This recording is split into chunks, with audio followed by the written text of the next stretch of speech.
মার্কিন প্রতিরক্ষামন্ত্রীর শরীরে স্পষ্ট করে লেখা আছে আরবি শব্দ কাফের। ইসলাম ধর্মমতে দাজ্জালের শরীরেও নাকি লেখা থাকবে কাফের।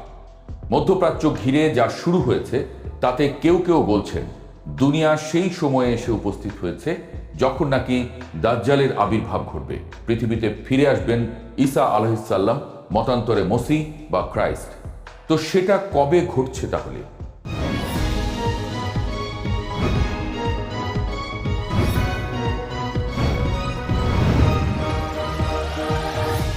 কেউ কেউ তো আবার ডোনাল্ড ট্রাম্পকেও ঈশ্বরের মনোনীত ব্যক্তি হিসেবে আখ্যায়িত করছেন।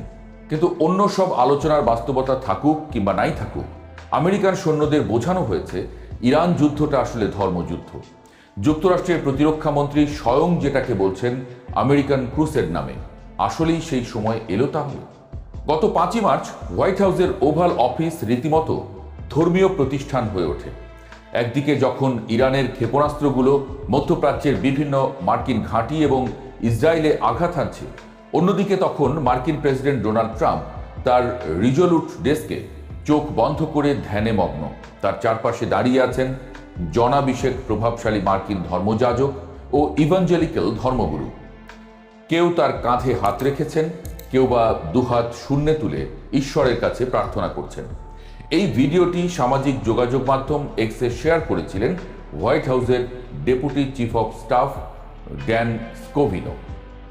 আমাদের গ্রামগঞ্জে যেমন কেউ বিপদে পড়লে ফকির ওঝা ডেকে বান কাটানোর চেষ্টা করেন, ট্রাম্পের ইরান যুদ্ধজনিত ভাড়া কাটানোর জন্য এটি যেন ঠিক তেমনই এক আয়োজন।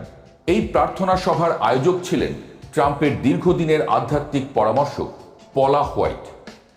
সেখানে প্যাস্টর টম মিউলিন্সকে বলতে শোনা যায়, পিতা, আমরা প্রার্থনা করি যিশুর নামে আপনার স্বর্গীয় আশীর্বাদ ট্রাম্পের উপরে বর্ষিত হোক এবং আমাদের সৈন্যদের উপরও বর্ষিত হোক।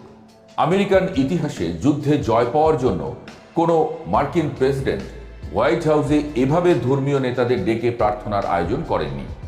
বিশেষজ্ঞের মতে এই আয়োজন নিছক কোনো ধর্মীয় আচার ছিল না, এর পেছনে লুকিয়ে আছে এক গভীর রাজনৈতিক ও ধর্মীয় অঙ্ক, গ্রেটার ইসরায়েল এবং বাইবেলের ভবিষ্যৎবাণী।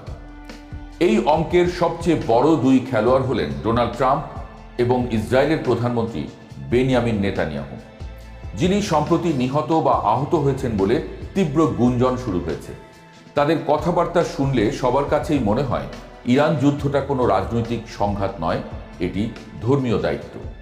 গত 20শে ফেব্রুয়ারি ইসরায়েলে নিযুক্ত মার্কিন রাষ্ট্রদূত মাইক হাকাবি এক সাক্ষাৎকারে খোলামেলাভাবেই বলে দেন, ইসরায়েল যদি পুরো মধ্যপ্রাচ্য দখল করে নেয় তাতে দোষের কিছু নেই, কারণ বাইবেলের জেনেসিস 15-18 শ্লোক অনুযায়ী ঈশ্বর নাকি নীল নদ থেকে ইউফ্রেটিস নদী পর্যন্ত বিস্তৃত ভূখণ্ড ইসরায়েলকে দেওয়ার প্রতিশ্রুতি দিয়েছেন।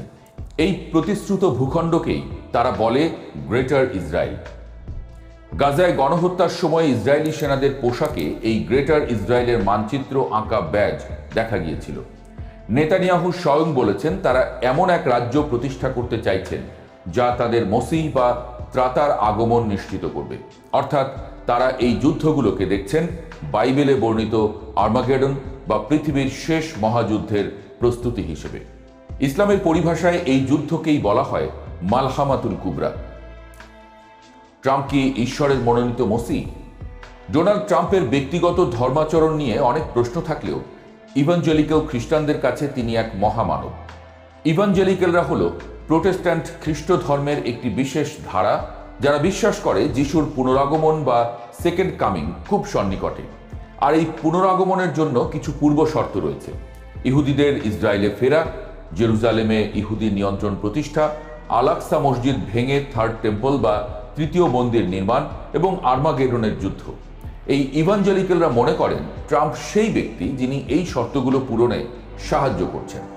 তিনি যখন মার্কিন দূতাবাস তেল আবিব থেকে জেরুজালেমে সরিয়ে নেন, তখন থেকেই তারা তাকে ঈশ্বরের মনোনীত নেতা ভাবতে শুরু করেন। ট্রাম্পও তার এই ভোট ব্যাংককে সন্তুষ্ট রাখতে সব রকম চেষ্টা চালিয়ে যাচ্ছেন। ইরান যুদ্ধকে তিনি হয়তো এই ইভাঞ্জেলিক্যালদের কাছে সেই শেষ মহাযুদ্ধের সূচনা হিসেবেই তুলে ধরতে চাইছেন। পিট হেগসেথ এবং 21 শতকের ক্রুসেড। ট্রাম্পের প্রতিরক্ষা মন্ত্রী পিট হেগসেথ এই ধর্মীয় উন্মাদনাকে আরও এক ধাপ এগিয়ে নিয়ে গেছেন। তিনি নিজেকে প্রতিরক্ষা মন্ত্রী নয়, যুদ্ধমন্ত্রী পরিচয় দিতেই বেশি স্বাচ্ছন্দ্য বোধ করেন। 2020 সালে লেখা তার বই American crusade our fight to stay ফ্রিতে তিনি খোলাখুলিভাবেই ইসলাম ও বামপন্থার বিরুদ্ধে ধর্মযুদ্ধের ডাক দিয়েছেন। তার গায়ে আঁকা ট্যাটুগুলো এই উগ্র চিন্তাধারার বহিঃপ্রকাশ বলে মনে করেন অনেকে। তার বুকে জেরুজালেমের ক্রস এবং একাদশ শতকের ক্রুসেডারদের রণধ্বনি ডিউস বুল্ট লেখা ট্যাটু রয়েছে, যার অর্থ ঈশ্বর এটাই চান। সবচেয়ে আতঙ্কের বিষয় হলো তার হাতের একটি ট্যাটুতে আরবি হরফে বড় করে লেখা রয়েছে কাফের। ইসলামিক বিশ্বাস অনুযায়ী দুনিয়ার শেষ সময়ে যে দাজ্জালের আবির্ভাব ঘটবে তার কপালে কাফের লেখা থাকবে।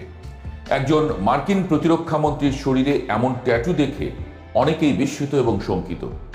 সিবিএস নিউজকে দেওয়া এক সাক্ষাৎকারে হেক্সেট সরাসরি বলেছেন তারা একটি ধর্মীয় আর্মাগেডনের বিরুদ্ধে লড়ছেন এবং এই যুদ্ধে ঈশ্বর আমেরিকার সঙ্গে আছেন। দাজ্জাল, থিয়েল এবং ভ্যাটিকানের রুদ্ধদ্বার বৈঠক।